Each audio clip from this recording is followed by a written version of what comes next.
ఎడారిలో సెలయేర్లు. జనవరి 9వ తేదీ కొరకు వ్రాయబడిన ఈ భాగాన్ని మీకు చదివి వినిపిస్తున్నది సహోదరుడు పాల్ సుందరం. మన ఎడల ప్రత్యక్షము కాబోవు మహిమ ఎదుట ఇప్పటి కాలపు శ్రమలు ఎన్నతగినవి కావని ఎంచుచున్నాను. రోమియోలకు వ్రాసిన లేఖ 8వ అధ్యాయము 18వ వచనము. ఒక సీతాకోక చిలుకకి చెందిన ఒక ప్యూపాను దాదాపు సంవత్సరం పాటు దాచిపెట్టాను. అది చూడ్డానికి చాలా విచిత్రంగా ఉంది. అది కూజ ఆకారంలో ఉంది. దాని మెడ దగ్గర చిన్న రంధ్రం ఉంది. లోపల తయారవుతున్న కీటకం దానిలో గుండా చీల్చుకొని బయటకి ఎప్పుడూ వెళ్ళిపోయింది. ఖాళీ ప్యూపాకి కీటకం ఇంకా లోపలే ఉన్న ప్యూపాకి ఆకారంలో ఏమీ తేడా లేదు. ఆ రంధ్రం చుట్టూతా ఉన్న సిల్కు దారాలు ఏమీ తెగిపోయినట్టు కానీ చెదిరినట్టు కానీ లేవు. కీటకం సైజుకి ఆ రంధ్రానికి ఉన్న తేడాని బట్టి చూస్తే కీటకం అసలు బయటికిలా వచ్చిందా అన్న ఆశ్చర్యం వేస్తుంది. లోపలి కీటకం పడే పాట్లు వర్ణించనలవి కాదు. జీవశాస్త్రజ్ఞులు కనుక్కున్నదేమిటంటే అంత చిన్న రంధ్రంలో నుండి దూరి బయటకు వస్తున్నప్పుడు ఆ ఒత్తిడికి ఆ కీటకం శరీరంలోని జీవద్రవాలు దాని రెక్కల్లోని నాళాల్లోకి వెళ్తాయట. ఎందుకంటే ఆ జాతికి చెందిన కీటకాల్లో అప్పటిదాకా రెక్కలు సరిగ్గా తయారు కావట.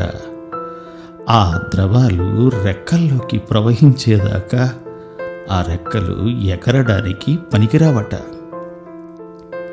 నా దగ్గర ఉంచుకున్న ఆ ప్యూపాలో నుండి కీటకం చెరలో నుండి బయటపడ్డట్టు బయటికి రావడాన్ని నేను చూశాను. ఒక మధ్యాహ్నమంతా అప్పుడప్పుడు అటు ఒక కన్ను వేస్తూ దాన్ని గమనించాను. అది ఓపికగా పాటుపడుతూ పెనుగులాడుతూ బయటపడడానికి ప్రయత్నిస్తూ ఉంది. ఎంత కష్టపడినా అంగుళమైనా బయటికి పడినట్టు అనిపించేది కాదు. చివరికి నాకు విసిగెత్తింది. బహుశా ఆ రంధ్రం చుట్టూ ఉన్న దారాలు పొడిగా ఉండటం చేత సాగడం లేదేమో. నేను ఆ ప్యూపాన్ని చెట్టు మీదే ఉంచినట్టయితే ఆ దారాలకి కాస్త చెమ్మ తగిలి రబ్బరులాగా సాగేవేమో. నేనే దాన్ని ఇంట్లోకి తీసుకొచ్చి దాని సహజమైన సాగే గుణాన్ని చెడగొట్టానేమో అనుకొని ఆ రంధ్రాన్ని వదులు చేద్దామనుకున్నాను. దాని సృష్టికర్త కంటే ఎక్కువ జ్ఞానం జాలి నాకే ఉన్నట్టు దానికి సహాయం చేద్దామనుకున్నాను. ఒక చిన్న కత్తెర తీసుకొని అది కాస్తంత తేలికగా బయటికి రావడానికి వీలుగా ఆ రంధ్రం అంచున కొద్దిగా కత్తిరించాను. చూస్తుండగానే హాయిగా తేలికగా ఆ కీటకం తన ఉబ్బిన శరీరాన్ని ఈడ్చుకుంటూ బయటకు వచ్చేసింది. దాని రెక్కలు మాత్రం కృషించిపోయి చిన్న చిన్న చింతాకులంతా ఉన్నాయి. ఆ జాతి కీటకాల రెక్కలు వెడల్పుగా ఇంద్రధనస్సు రంగులో మెరిసిపోతూ ఉంటాయి. ఆ రెక్కలు విచ్చుకుంటాయని, మిరుముట్లు గొలిపే ఆ రంగులు అలరిస్తాయని నేను ఆ కీటకం వంక ఆతృతగా చాలాసేపు చూశాను. ఆ రంగులన్నీ ఉన్నాయి కానీ కంటికి కనిపించని చిన్న చిన్న బోట్లుగా ఉన్నాయి. నేను అనవసరంగా కల్పించుకొని ఆ రంగులన్నీ పూర్తిగా రూపుదిద్దుకొనకుండా చేశాను. కీటకాన్ని అలా బయటికి రప్పించడం గర్భస్రావం లాంటిది తప్ప మరేమీ కాదు. అది ఆకాశ వీధుల్లో రెక్కలార్చి ఎగిరిపోవలసింది. దయనీయంగా నా ఎదుట నేల మీద కాసేపు పాకింది అంతే.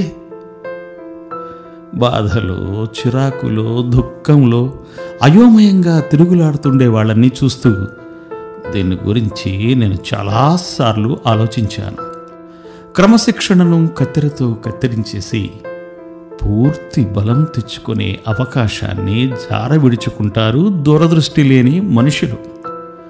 కాసేపు ఉండి అంతరించిపోయే బాధను మనల్ని ప్రేమించే ముందు చూపుగల జ్ఞానవంతుడైన దేవుడు మన కోసం సిద్ధం చేస్తే మనం దాని నుండి మొహం చాటేసి అవిటి వాళ్లగా మిగిలిపోతాము.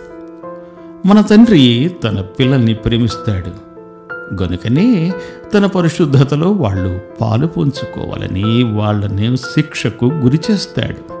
ఆయన పథకం ప్రకారం మన అంతం మహిమకరమై ఉంటుంది. అందుకనే వాళ్ళు ఏడ్చి గోలపెట్టినా ఆయన చలించడు.